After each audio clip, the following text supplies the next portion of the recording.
Programme capital talk میں Balochistan assembly کے رکن صوبائی اسمبلی نواب زادہ زرین مقصی نے دعویٰ کیا ہے کہ بلوچستان میں دہشت گردوں کے خلاف قانون نافذ کرنے والے اداروں کی کارروائی میں مرنے والے دہشت گردوں کی تعداد 200 ہو گئی ہے۔ میزبان حامد میر نے ٹھوس دستاویزی ثبوت پیش کیے کہ اسرائیل بلوچستان کے راستے ایران میں مداخلت کرنا چاہتا ہے۔ مسلم لیگ نون کے زرین مقصی، جے یو آئی کے سینیٹر کامران مرتضیٰ اور بی اے پی کے کوہتا بابر نے اتفاق کیا کہ بلوچستان میں دہشت گردی کی کارروائیوں میں بھارت کے ساتھ ساتھ اسرائیل بھی ملوث ہے۔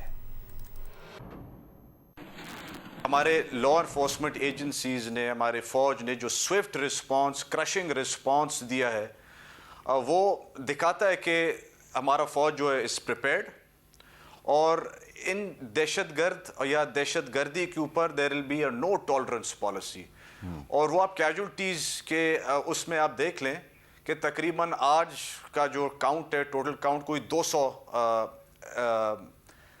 ٹیررسٹ جو ہیں مارے گئے ہیں۔ میں آپ کو ٹائمز آف اسرائیل کی ایک سٹوری دکھانا چاہتا ہوں۔ بلوچستان انٹرز اسرائیلی اسٹریٹجک کیلکولس، پورا آرٹیکل جو ہے یہ اس میں یہ بتایا گیا ہے کہ why Balochistan is important for Israel, اور اس کی وجہ یہ ہے کہ بلوچستان جو ہے وہ ایران کے بارڈر پہ ہے۔ بلوچستان میں ڈی اسٹیبلائزیشن پیدا کر کے اسرائیل جو ہے وہ وہاں سے مداخلت کرنا چاہتا ہے ایران میں۔ ان کا کوئی لو لاس نہیں ہے ہمارے ساتھ، کوئی ہمدردی احساس نہیں ہے۔ It's purely for their own gains. ہمارے دشمن نہیں چاہتے کہ ہم اکنامک نیوکلیئر پاور ہاؤس بنے۔